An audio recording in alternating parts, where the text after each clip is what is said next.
दोस्तों आज हम जानेंगे मेसोपोटामिया की सभ्यता के बारे में। मेसोपोटामियन सिविलाइजेशन ह्यूमन हिस्ट्री की सबसे ओल्डेस्ट सिविलाइजेशन मानी जाती है। हालांकि Nile River civilization, Indus Valley civilization and Yellow River civilization almost एक साथ पनपी थी। इनमें से येलो रिवर सिविलाइजेशन जो एंशिएंट चाइनीज सिविलाइजेशन है, ये सबसे बाद में उभर कर आई। लेकिन ancient Egypt, Indus Valley civilization and Mesopotamian civilization तीनों ही आपस में काफी ट्रेड करते थे और तीनों का टाइमलाइन थोड़े थोड़े अंतराल पर है। वैसे तो मेसोपोटामियन सिविलाइजेशन के रूट्स 10,000 BC पुराने हैं, लेकिन इसकी सभ्य शुरुआत 3500 BC में आज के वेस्ट एशिया में दजला यानी तिग्रिस एंड फरात यानी यूफ्रेटिस नदियों के किनारे हुई थी। मेसोपोटामिया शब्द ग्रीक वर्ड है जिसका मतलब है लैंड बिटवीन टू रिवर्स। अन्य सभ्यताओं की तरह ये सभ्यता भी नदियों के किनारे बसी, जिससे खेती करने में आसानी हो सके। इनमें से जो टिग्रिस नदी है, इसका बहाव बहुत तेज होता था और अक्सर बाढ़ आ जाती थी, लेकिन यूफ्रेटिस नदी उतना ही पानी बहाव में लाती थी जिससे कि जमीन उपजाऊ बन सके। इसीलिए मेसोपोटामियन लोग इस नदी को देवी मानते थे। दोस्तों ये एंशिएंट मेसोपोटामिया आज के Iraq, Iran, Syria and Turkey में फैली हुई थी। ये सभ्यता 4 छोटी सभ्यताओं से मिलकर बनी थी, जिसमें सबसे पहली सभ्यता थी सुमेरिया की सभ्यता, सुमेरियन सिविलाइजेशन। ये सदर्न मोस्ट एरिया में 3500 BC में बसी पहली सिविलाइजेशन थी।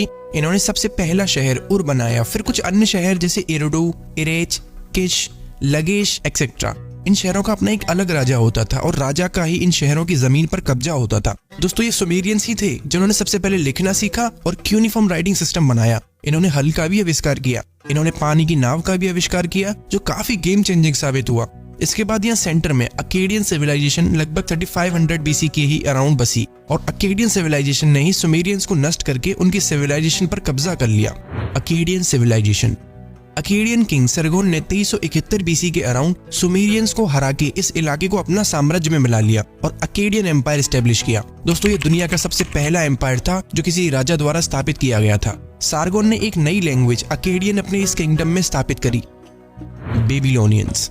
दोस्तों इसी बीच एक और साम्राज्य बेबीलोनिया भी पनप रहा था और साल 1792 BC में किंग हम्मुराबी ने बेबीलोनिया साम्राज्य की कमान संभाली और हम्मुराबी के राज्य में बेबीलोनियंस ने अकेडियंस को हरा दिया और हम्मुराबी ने सभी राज्यों को एक राज के अंडर खड़ा कर दिया और ये एरिया आज का इराक था। हम्मुराबी बेबीलोनिया का सबसे फेमस किंग था। इसने कोड ऑफ लॉज बनाए, 282 लीगल डिसीजंस इस कोड में थे और इसे बना के एक पत्थर पे गुदवा दिया गया जिसमें दिखाया कि सन गॉड इन लॉज को हम्मुराबी के हाथों में दे रहे हैं और सभी जनता को ये लॉज फॉलो करने थे। ये लॉज इंसान की पूरी जिंदगी को कवर करते थे, जैसे शादी, फैमिली, व्यापार, किसी अपराधी को क्या सजा मिलेगी, आई फॉर एन आई मतलब आंख के बदले आंख जैसे सख्त नियम राजा हम्मुराबी ने बेबीलोनिया में स्थापित किए और जाहिर है इसी कारण ये सभ्यता इतनी सालों तक भरपूर तरीके से पनपी। हम्मुराबी ने अकेडियंस और सुमेरियंस सभ्यता की देवी देवताओं और उनके रिचुअल्स को एक्सेप्ट करके बेबीलोनिया में मैंडेट किया और शायद यही कारण था कि किंग हम्मुराबी अपने समय पर इतना प्रसिद्ध हुआ। लेकिन अन्य साम्राज्यों की तरह बेबीलोनिया ने भी अपना अंत देखा। हिटाइट्स, हर साम्राज्य में एक कमजोर और एक ताकतवर राजा पैदा जरूर होता है और जब बेबीलोनिया में कमजोर रूलर का राज आया तभी हिटाइट साम्राज्य ने बेबीलोनिया को अपने साम्राज्य में मिला लिया। लेकिन इनका रूल ज्यादा दिन नहीं चला और असीरियन साम्राज्य द्वारा पूरे मेसोपोटामिया का कंट्रोल ले लिया गया।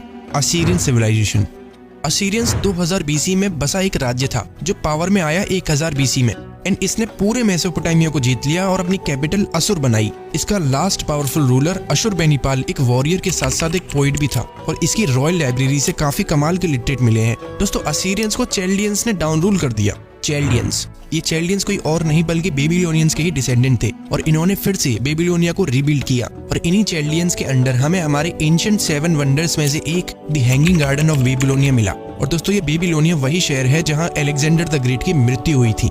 कंक्लूजन, दोस्तों मेसोपोटामिया के लोग पॉलीथिस्टिक लोग थे, मतलब ये लोग एक से ज्यादा देवी देवताओं में मानते थे। इनके देवी देवता नेचर से संबंधित थे, जैसे sun god, goddess of land, water, trees आदि, जो एंशिएंट इजिप्शियन सिविलाइजेशन के समान है। और वो लोग भी मल्टीपल डेटीज में मानते थे।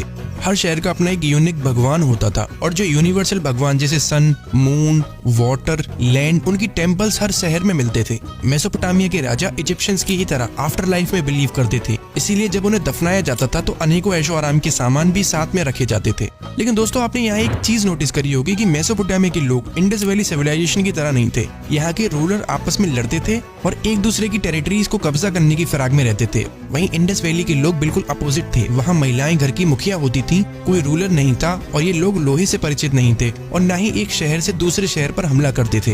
दोस्तों आशा करता हूँ आपको ये वीडियो पसंद आई होगी। ज्यादा